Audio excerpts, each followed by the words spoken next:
गंग गणपतये नमो नमः। श्रीमद् वाल्मीकि रामायण युद्धकांड 76वां सर्ग भाग 2/2। अंगद के द्वारा कंपन और प्रजंग का, दिव्यंग के द्वारा स्वनिताक्ष का, मैंद के द्वारा विपाक्ष और सुग्रीव के द्वारा कुंभ का वध। मैंद और दिविद अंगद के मामा थे। उन दोनों महाबली वीरों का घायल हुआ देखकर अंगद धनुष लिए कुंभ की ओर बड़े बेग से टूट उठे। उनके आते देखकर कुंभ ने लोहे के बने हुए 5 बाणों से घायल कर दिया। फिर तीखे बाण और मारे। जैसे महावत अंकुश से मतवाले हाथी को मारता है, उसी प्रकार पराक्रमी कुंभ ने बहुत से बाणों को अंगद को बीत डाला, जिसकी धारें कुंठित नहीं हुई थी तथा जो स्वर्ण से विभूषित थे।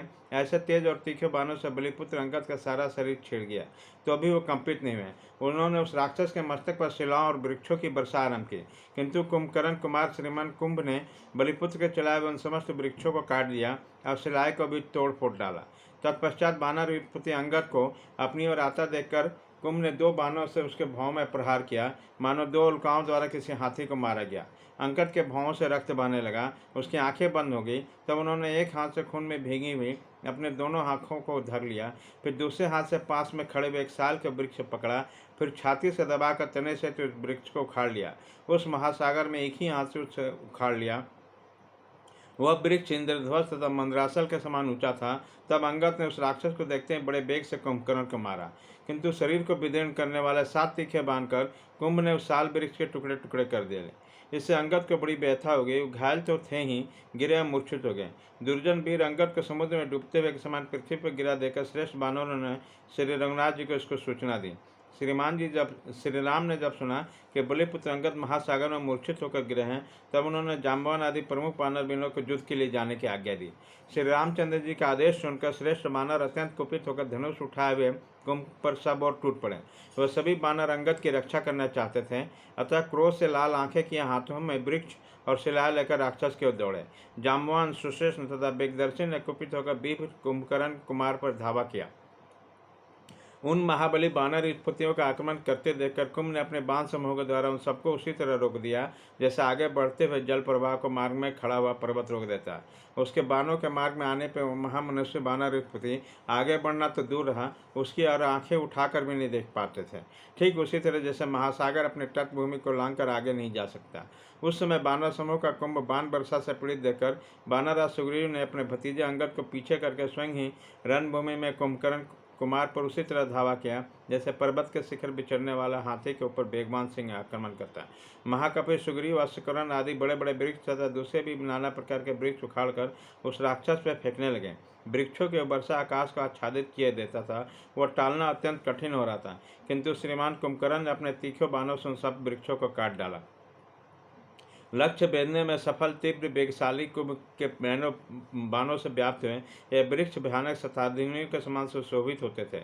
उस वृक्ष वृष्टि को कुंभ के द्वारा खंडित होकर देख महान शक्तिशाली पराक्रमी बानरराज सुग्रीव व्यथित नहीं हुए। वे इसके बाणों की चोट खाते और सहते हुए सहसा उछलकर रथ पर चढ़ गए और कुंभ के इंद्र धनुष के समान तेजस्वी धनुष को छीनकर उन्होंने उसके टुकड़े टुकड़े कर डाले। तत्पश्चात शीघ्र ही वहाँ से नीचे कूद पड़े। इस दुष्कर कर्म करने के पश्चात उसके टूटे दांत वाले हाथी के समान कुंभ से कुपित होकर कहा, निकुंभ के बड़े भाई कुंभ, तुम्हारा पराक्रम, तुम्हारे बाणों का वेग अद्भुत है। राक्षसों के प्रति विनय अथवा प्रणवता तथा प्रभाव या तो तुम में है या रावण में। तुम प्रहलाद, बलि, इंद्र और कुबेर और वरुण के समान हो। केवल तुमने ही अपने अत्यंत बलशाली पिता का अनुसरण किया है। जैसे जितेंद्र पुरुष मानसिक व्यथाएं अभिभूत नहीं करते, उसी प्रकार शत्रुओं का दमन करने वाले एकमात्र शूलधारी तुम महाबाहु वीर को भी देवता लोग तुम युद्ध में परास्त नहीं कर सकते। महामते, पराक्रम प्रकट करो और मेरे बल का भी देखो। तुम्हारे पितव्य रावण केवल वरदान के प्रभाव से देवताओं और दानवों का वेग सहन करता है। तुम्हारा पिता कुंभकर्ण अपने बल पराक्रम से देवताओं और असुरों का सामना करता है, परंतु तुम वरदान और पराक्रम दोनों में संपन्न हो। तुम धनुर्विद्या में इंद्रजीत के समान और प्रताप में रावण के समान तुल्य हो। राक्षसों के संसार में अब बल और पराक्रम का दृष्टि केवल तुम ही श्रेष्ठ हो। आज सब प्राणियों रणभूमि में इंद्र और शंबासुर की भांति मेरे साथ तुम्हारा अद्भुत महायुद्ध को देखें। तुमने वह पराक्रम किया जिसकी कहीं तुलना नहीं है। तुमने अपने अस्त्र कौशल दिखा दिया। तुम्हारे साथ युद्ध करके भयंकर पराक्रमी बानर वीर धराशायी हो गए। वीर, अब तक जो मैंने तुम्हारा बंध नहीं किया, इसके कारण लोगों को उपलब्ध के भय। लोग यह कहकर मेरी निंदा करते रहेंगे। कुंभ बहुत से वीरों के साथ युद्ध करते थक गया। उस दशा में सुग्रीव ने उसे मारा है, अतः अब तुम कुछ विश्राम कर लो, फिर मेरा बल देखो। सुग्रीव को इस अपमान युक्त वचन द्वारा सम्मानित होकर घी का आहुति पाए अग्निदेव के समान कुंभ का तेज बढ़ गया। फिर तो कुंभ ने सुग्रीव को अपने दोनों भुजाओं में पकड़ लिया। तत्पश्चात तो दोनों मदमत गजराजों की भांति बारंबार लंबी खींचते हुए एक दूसरे से गुद गए। दोनों रगड़ने लगे। दोनों ही अपने सुख से परिश्रम का कारण धूमयुक्त आग की ज्वाला उगलने लगे। उन दोनों के पैर से आघात धरती नीचे को धंसने लगी। झूमती हुई तरंगों से युक्त बर्नाले समुद्र में ज्वार सा आ गया। इतने में सुग्रीव ने कुंभ को उठाकर बड़े वेग से समुद्र के जल में फेंक दिया। उसके गिरते ही कुंभ का समुद्र का निचला तल देखना पड़ा।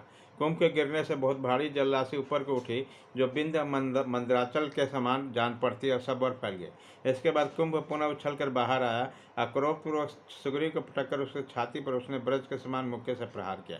इससे बानरराज का कवच टूट गया और छाती से खून बहने लगा। इसका महान वेगशाली मुक्का सुग्रीव की हड्डियों पर बड़े वेग से लगा था। उनकी बेग से बहुत बड़ी ज्वाला जल उठी, मानो मेरू पर्वत के शिखर पर ब्रज के आघात से आग प्रकट हो गया। कुंभ के इस प्रकार आहट होने पर बानरराज महाबली परंपरा कर्मी सुग्रीव ने अपना ब्रजतुल्य मुक्का संभाला और कुंभ की छाती पर बलपूर्वक आघात दिया। उसके मुक्के का तेज सहस्रों किरणों से प्रकाशित सूर्यमंडल का उद्दीप्त हो रहा था। उससे कुंभ को बहुत पीड़ा हुई। वो व्याकुल होकर बुझी हुई आग की तरह गिर पड़ा। सुग्रीव के मुक्के से चोट खाकर वो राक्षस आकाश में अकस्मात गिरने वाले मंगल की भांति धराशायी हो गया। मुक्के के मार से उसका बस स्थल चूर हो गया। जब कुंभ नीचे गिरने लगा तो उसका रूप रुद्रदेव से अभिभूत और सूर्यदेव के समान जान पड़ा। भयंकर पराक्रमी बानरराज सुग्रीव के द्वारा युद्ध में निशाचर के मारे जाने पर पर्वतों और वनों से सारी पृथ्वी कांपने लगी और राक्षसों के हृदय में अत्यंत भय समा गया। इस प्रकार श्री वाल्मीकि निर्मित आस रामायण आदि काम के युद्ध कांड में क्षेत्रवा सर्ग भाग 2/2 सर्ग पूरा हुआ।